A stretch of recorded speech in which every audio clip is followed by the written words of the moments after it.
when we say things like, we cannot stoop to their level, that is ego talking.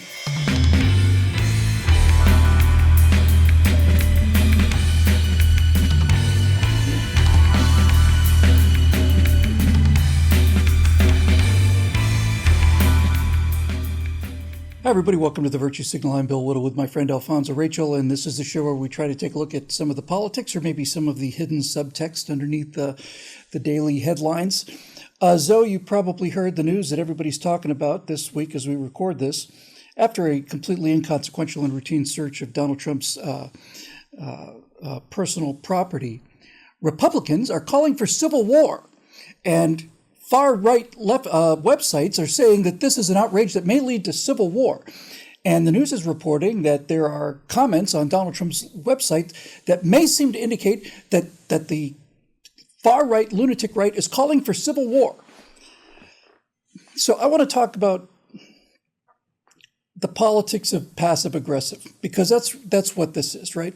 Passive-aggressive behavior is where you provoke somebody and provoke somebody and provoke somebody, but you do it by maintaining, you stay just below the threshold of what can be provably shown to be an assault, right? You stay just below this threshold so that you can gaslight your way out of it, you know? You say something horrible and somebody says, how could you say that? It's, well, I was just making, I don't know why you're so defensive, right? It's gaslighting and it's passive aggressive. And Instapundit certainly has been pointing out, I forget who the tweet is from. It might be from Jim Treacher. I'm not 100% sure about that. But basically he said, when Republicans commit crimes, that's the news. When Democrats commit crimes, the Republican reaction is the news. Republicans pounce, and so on. So I kind of want to get into this because I've always felt that passive-aggressive behavior, well, first of all, seems to be essentially let me put it this way, the most passive-aggressive people I know are also the most liberal people I know. That's not a causality, but it is a correlation. And there's something about this strategy that seems to suit the left temperamentally. And a lot of it's got to do with just the general cowardice and the subterfuge that they're so used to employing. They can't come out and say what their politics are, because if they do, they'll never get elected. So they get very good at covering things up, and that's just a nice way of saying they get good about lying about what they believe in. But I've noticed that they don't ever seem to have the intellectual courage, the moral courage, or the spiritual courage to simply stand up and say, this is what I believe. They always seem to have a way to kind of poke, and then when the response comes, pounce on that as if the responder is the threat.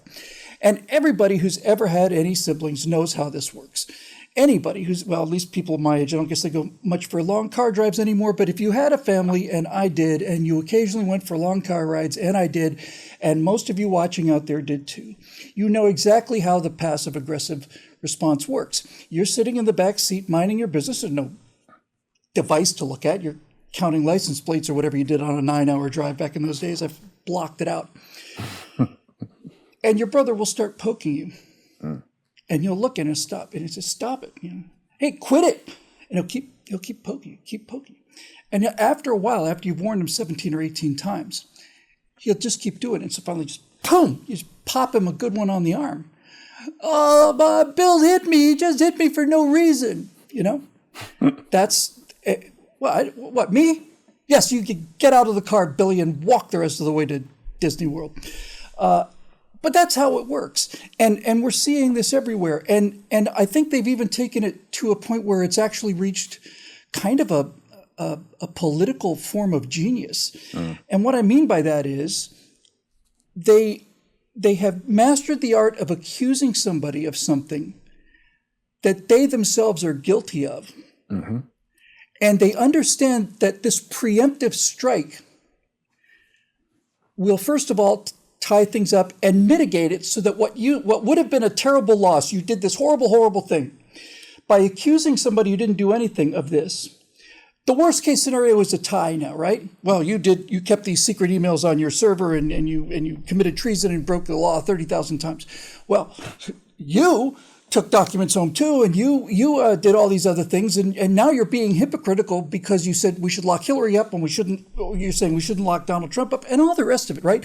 And all of the little insignificant details like Donald Trump had been working with these people, these were not classified secrets, that these were documents that the president has a right to take home for because he has to establish a presidential library. We go all down this line.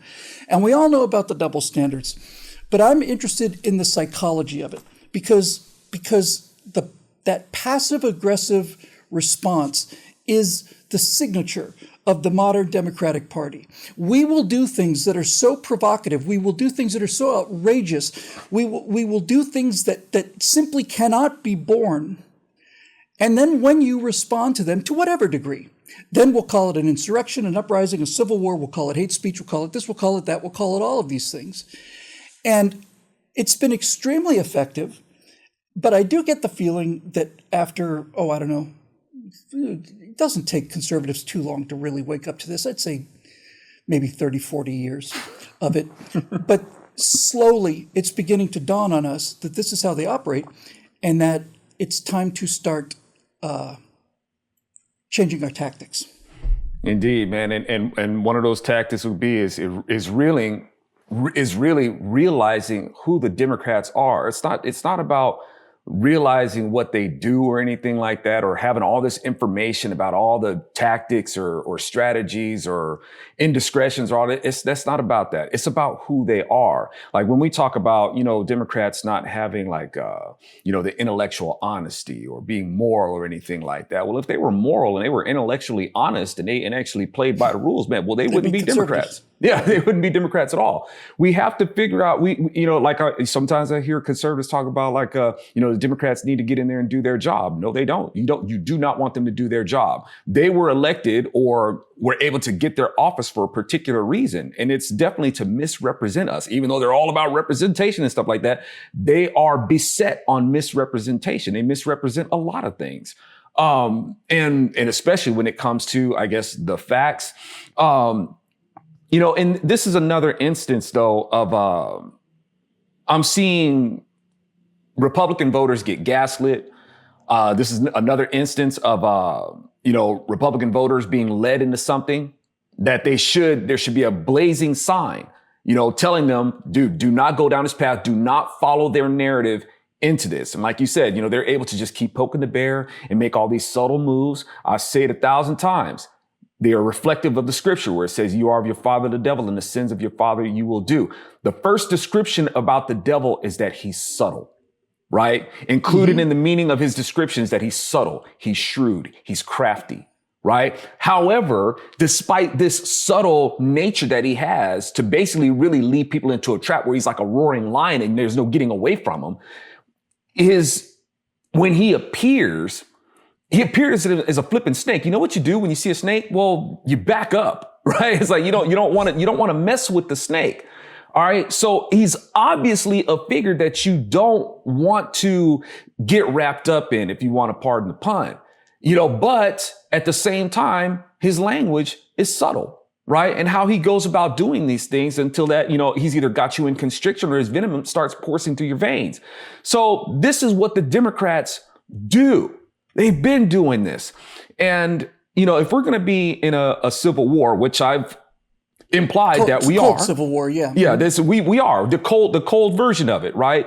It's happening. It's like, was this happening to Donald Trump, the wake up call for the sleeping giant? You've awakened a sleeping giant. We've been awakening a sleeping giant for 30 years. Yeah, it's about time to actually get out of bed, sleeping giant. Yes. Can we do something? You may be awake staring at the ceiling. It's time to get up, get the coffee, and get to work. Right. Let's get to work and stop following the Democrat narrative. Because if we are going to be in a civil war, and I understand a lot of Republican voters, they get tired of hearing this. And I get tired of saying it because I get tired of seeing it. If we're going to be in a civil war, you need to realize who you are in it. Right? You can't. Republican voters, I know a lot of Republican voters, they think that it's just, it's simple language or it's semantics. the problem with that is that I keep hearing Republican voters keep using the language as if they expect it to have some sort of effect. And it does, but it's not a good one. For instance, when they talk about this FBI raid, they're talking about this being radical leftism. Please let me reiterate, there's no such thing as a radical leftist. There's no such thing. It's redundant. It's redundancy. Well, the thing is, in order to be a radical, you have to be rooted. That's what radical means, right? The foundational meaning of the word radical is to be rooted. Liberals aren't rooted in anything. They don't have a root. They have no core. They're not solid. Do these people look solid to you? Right? They're not solid. In order to be a radical, you have to have a fixed and set foundation to be rooted in. So if Republicans were actually flipping radical like we were founded to be, the liberals wouldn't be pulling this stuff. The last time Republicans were radicals, they dealt with Democrats. Yeah, right. That's what happened. And Democrats were recognized as, if I can, I'd like to read something really quick. Let me read this really quick. Absolutely. See, because we got a lot of Republican voters out there who uphold the Constitution, but it's like the language of the Constitution itself ain't good enough for them. So when we have this, what the Constitution says, whoever incites, sets on foot, assists or engages in any rebellion or insurrection against the authority of the United States or laws thereof, or gives aid and comfort thereto, shall be fined under the title, imprisoned not more than 10 years, et cetera, et cetera. The Constitution calls what Democrats are doing rebellion. Why don't we call them that? Why don't we call them what the Constitution calls them? Why don't we call them what the Bible calls them? Why do we give them our distinction? If we were actual radicals, we deal with them. We haven't been radical for a long time. Because like I said, to be a radical, when Republicans were founded, they were on the radical idea that the truth that being the Lord himself, the author of liberty himself, sets people free from the lies that tell you that you're not. Democrats, the rebellious against the Constitution and the God-given rights of man, were the ones lying and say, you're not really a person and you're not really free and we can make you property. So that was a rebellious idea against the supreme law of the land, against God, the Constitution, all of it. It was a rebellious idea, and they're still doing it to this very day. So there is no, semantics here. There is like we talk about the power of language. The Democrats are controlling language, and Republicans help them do it. Yeah. So this raid is a rebellion. The rebellion has already happened. The rebellions are the rebels are the ones who are in power. So what are we going to do about it? Are we going to keep following the Democrats' lead and let them control the language? And so all this to say, bringing this back to the Civil War aspect of it, I think Republicans need to remember who they are in it before they go ahead and start trying to engage in this faction that is controlling everything. And that is just brilliant.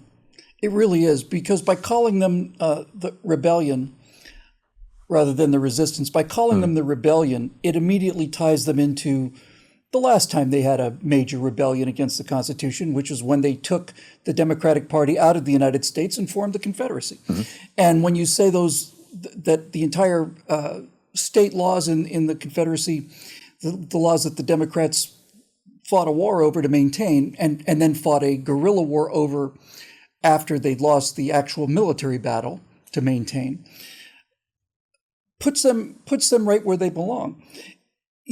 We talk about the power of language, and I think a lot of people still don't really understand it. I think that we have a hard time with intangibles, and that's because we're realistic, practical people. It's difficult to actually see the causal relationship between language and its political effects. It's a difficult thing for us. Very easy for them. You constantly point out so many stories in the Bible, and then supply context underneath that makes it just that much more compelling and wise. And when you want to talk about the power of language, you talked about something I think is just really, really important. When you see a snake, your first impulse is to run away, right? Because humans and snakes have not had a great relationship, and it's not the human's fault. But when you go to that story of the temptation by the serpent, what God is explaining in that story is even the most repulsive, repellent dangerous, obviously dangerous creature can charm you out of your natural, normal, appropriate fear and loathing response, can charm you with the power of language to completely abandon your pre-existing idea of what a snake is, which is something that will bite you.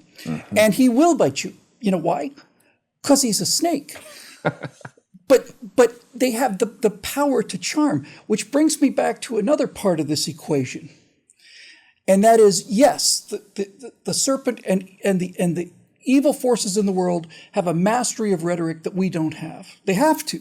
If you're going to be lying all the time, you better be damn good at language, right? I mean, you better be a convincing actor, because that's all acting is. Acting is lying, you know. You're a great actor.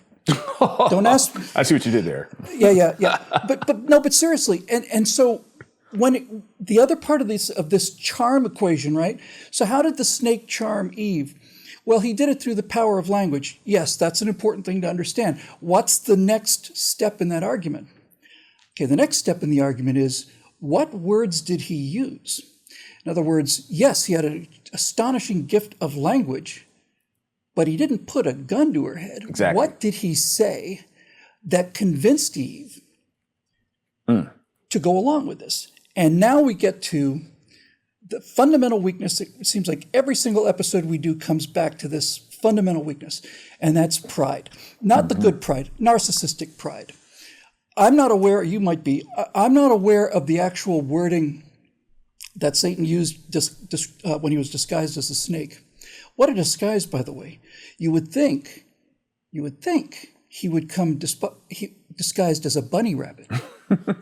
No, I'm serious. This is an interesting question, right? You would think that if evil were going to come to the world and tempt you, come in the form of a bunny rabbit, but he doesn't. He comes in the form of a snake. And that makes the power of the language even more impressive. But here's the point I was trying to make. What did he say to Eve? I don't know the exact words, but I will tell you this. Whatever he said to Eve was something that made Eve feel good about herself. And that it was the vanity and the pride in Eve, and I'm not leaving Adam out of this, I'm not leaving anybody out of this. Certainly I'm more victim to this than most people. But what the snake did and what the Democrats do is they find a way to tell a story that makes it appealing for us to believe them, and makes it, at the same time, makes us feel a certain repugnance towards ourselves if we don't agree with them, because it is crafted in such a way that it's presented as, look how smart you are, look how virtuous you are, look how beautiful you are. Look how badly you're being treated. Look how you're being oppressed. You know, a person like you should never have to deal with this kind of thing. You're an exceptional person. You should be able to be the person that you want to be, and somebody's keeping you down, and on and on and on and on and on with these things. But when it's all said and done, it's an appeal to the ego. It's an appeal to the ego. And when we don't fight back against being called racist, and by fighting back, I mean just not shutting up. When you take all of it away, right, all of it, strip all of the injustice and all of the hypocrisy away, strip it all away. If you shut up when somebody calls you a racist or a homophobe or a transphobe or whatever, and you know that something's wrong and you shut up, you are shutting up not because they put a gun to your head. You're shutting up because of your personal pride, because of your personal narcissism and ego. You don't want to be perceived as a bad person by your friends or on social media. And I'm not saying there aren't real world consequences like being fired and all the rest of it, but nevertheless, you don't want to be thought of badly. And so you remain silent in the face of obvious truth. And that is the flaw in the human heart that evil has always used to worm its way into our consciousness and our spirits and all the rest of it, and pervert our integrity and our respect and all of that, and honor. That's the crack they use to get, that's the chink in the armor that they've always been able to find. They found it in the garden, and they're finding it today. Indeed, man. And, and we talk about these things, Bill, because we don't want to talk about dealing with symptoms. We want to get down to the core. That's exactly right. So an FBI raid has been, exacted. That's the language that they're using. The FBI exacted a warrant, which I don't know. I mean, executed a warrant. And I don't know. I don't really like that language as it is. It makes it sound like the FBI just figured that they would just go ahead and raid somebody's house. They had to get a warrant. To me, the language just sounds kind of lazy, but they had to get it. And that's why it goes deeper than that, because it's not just about the FBI, it's the judges, or the judge that they were to get the warrant from. This goes really deep in what it is that we're dealing with. And I don't want to just deal with, this immediate symptom of what's happened, man. We need to get down to the core of it and how the Democrats have been able to manipulate this country into this kind of power that they have, and this abusive. We want to really talk about abuse of power that they try to accuse us of. It's like, no, that's y'all all day, but you're right. When we're talking about, because this is part of an accusation. That's what they're coming in there with, right? An accusation. This intrusion in his home is based on an accusation. And that's where the devil was able to get his power over Adam and Eve. It wasn't even just about the temptation of what was on the tree. The reason why he was able to get that kind of control over them was in his namesake. Satan, his name means the accuser. He didn't just say, hey, Eve, this apple is good to eat. He accused God falsely. That's right.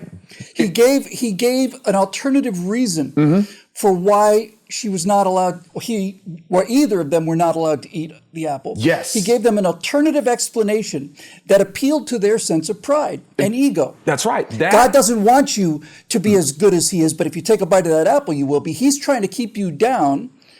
And then comes right back to that's the mirror, right? That's the symbol of Venus is, look at my beautiful reflection. And right there. So when you ask, why didn't Satan come to this? He didn't have to come to it as a bunny rabbit. He didn't have to look like an innocent little bunny. It's like, look, man, all I got to do is make God out to be the bad guy, and I'll look like a bunny rabbit anyway.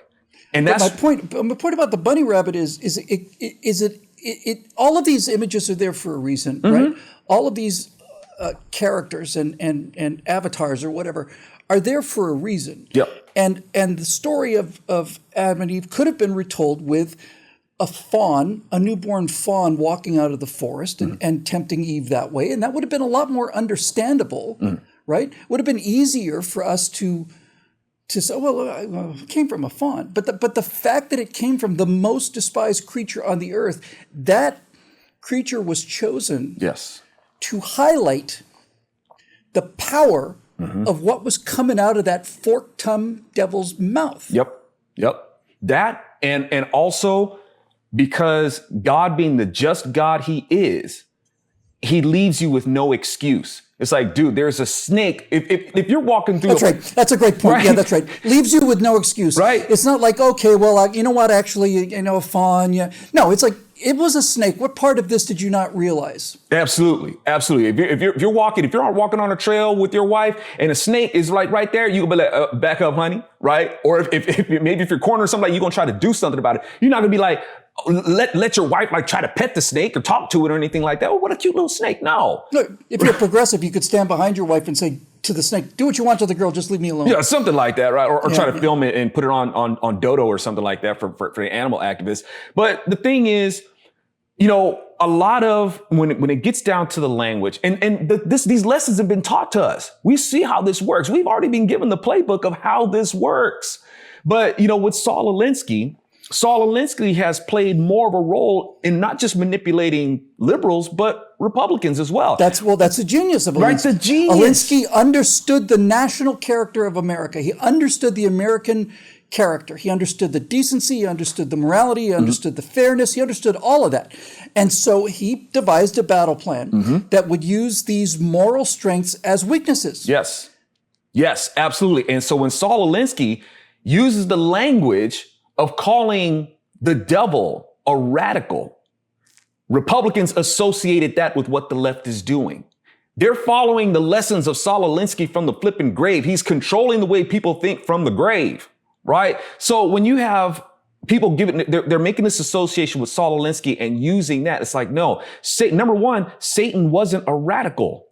Satan was a rebel. If Satan was a radical, he would have stayed rooted in what God said in the first place, but he rebelled against God. That's what he did. So it would be fantastic. Life and death is in the power of the tongue. We make our living on using words, and we do expect them to have an effect. They could be destructive or they could be constructive. So this kind of thing where I'm seeing, especially, like with the MAGA crowd and Trump himself, it's like, Trump, man, you're doing yourself a disservice, trying to help you, not trying to criticize you, trying to be constructively critical here. But the language that Trump himself and a lot of the MAGA folks have gone along with have given the left everything that they need. How much more does the left have to do? You got a lot of conservative and Republican voters following the lead of the mainstream commentators. They're being betrayed by these people. We're being seduced by the language. Exactly. And this is your mainstream conservative commentators. Now, their methods and their language is what's being tried and tested, and it's failing, right? It's proof. The proof of concept is being proven to fail. I'm trying to tell folks, like, look, need to make a different approach on this before we actually end up in a hot civil war and you really don't know who you are in it. And that's going to turn out really bad. Now, you're right. You call Satan a radical or the snake a radical. They're not. They're rebels. But you know what? You know what they are in addition to being rebels? They're traitors is what they are. They're traitors. Yes. They're traitors. They're not just people who walked away from authority. They're people who turned against the authority that empowered them in the first place. They're traitors. And that's how we should be talking about these people, because that's what they are. And to close this little discussion about passive aggressiveness with an example that perhaps we can all relate to, which occurred to me pretty much as we did this episode, I started this conversation by talking about these experiences we have as a kid where somebody will poke you and stop it. Poke you, stop it. Poke you. I said, quit it. Poke. Boom. Wow, Billy hit me for no reason. The correct response to that, if you've got a brother like that, and I did, the correct response to that is poke, wham. Right? Wham. Now, he start crying and saying, Billy hit me. And I'll say, he poked me. He poked me once, but he pokes me all the time. Now, you can make me get out of the car and walk to Disney World, and that's fine. There's nothing I can do about that. But I guarantee you, he's not going to poke me again. And that's the lesson. When we say things like, we cannot stoop to their level, that is ego talking. Okay, it's ego talking. I understand the entire argument of not becoming the enemy to fight the enemy. But our history, our American history, shows countless examples of where we had to go off of the behavioral norms that we wanted to maintain in order to protect the behavioral norms that we would like to maintain. And you cannot deal with people who do not play by the rules by playing by the rules. The rules that we talk about are not the rules. There are no rules. Those are the new rules. You understand? I know it sounds a little bit too much like sophistry, but what I'm saying is when your opponent refuses to play by standards of morality, law, spirituality, constitutionality, it's a big one for us. When they absolutely disregard that, and we say, well, we're going to play by the rules, we're not playing by the rules, because those aren't the rules anymore. Playing by the rules, constitutionally, for example, would be using constitutional arguments and civil discourse and all the rest to deal with people who are also following the rules of the Constitution. And that's essentially what much of this history of this country is. Most of it is pretty much that. That's what the difference between Republicans and Democrats was for most of the history, except when they're, launching civil wars and stuff to keep their slaves. But when the opponent openly admits, and then for 30 years demonstrates that all of the things that you are calling the rules have no meaning for them whatsoever, now you've got a new set of rules. Those are the rules of the fight you're in now. The rules are that the rules that you used to abide by, decency, civility, law, lawfulness, those are not the rules anymore. The rules are none of those things matter. And that doesn't mean that we end up being like them, but it does mean that we better start understanding that the only thing that is going to prevent the left from doing things like they did at Mar-a-Lago is to do exactly to them what they did to Donald Trump and to throw all of them into a dungeon. When that happens, they'll still be evil and they'll still be rebellious and they'll still be traitors. But they'll have to take another 2 or 3 generations to figure out the next new way to do it. And until we get to that point, it's just going to get worse. Fortunately, these people, while extraordinarily persuasive, are not very bright.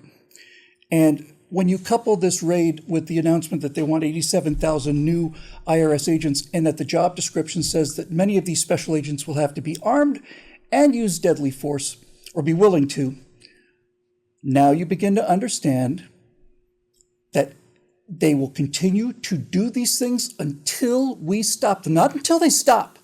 They'll never stop. There will never be enough for them. They will never, ever, ever come to a point. It's inconceivable for there ever to be a point in American politics, no matter what those politics are, there will never come to a point when the left says, okay, now we're satisfied. Because they're in a perpetual state of rebellion and treason. That's what they do. That's who they are. And it doesn't ever get to a point where they'll be satisfied or happy because snake is a snake. The essence of conservatism is leave me alone. And the essence of progressivism is I'm going to tell you what to do.